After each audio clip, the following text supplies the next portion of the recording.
حضرت عبیداللہ بن کعب بن مالک انصاری رضی اللہ تعالی عنہم فرماتے ہیں کہ غزوہ خندق کے دن عمر بن عبد ود بہادروں کی نشانی لگا کر جنگ میں اپنے موجود ہونے کو بتانے کے لیے نکلا۔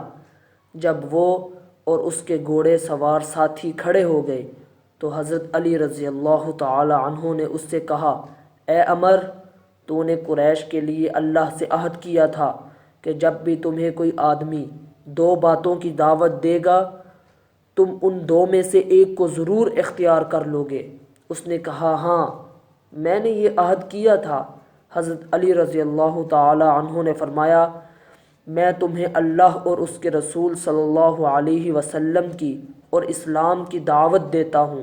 عمر نے کہا، مجھے اس کی کوئی ضرورت نہیں۔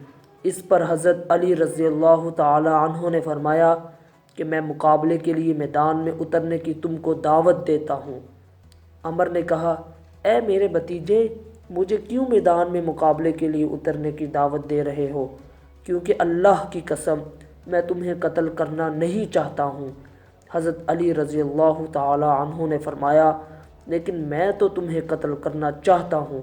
یہ سن کر عمر آگ بگولا ہو گیا اور حضرت علی رضی اللہ تعالی عنہ کی طرف بڑھا۔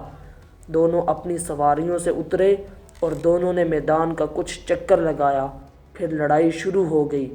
آخر کار علی کرم اللہ وجہہ نے عمر کو قتل کر دیا۔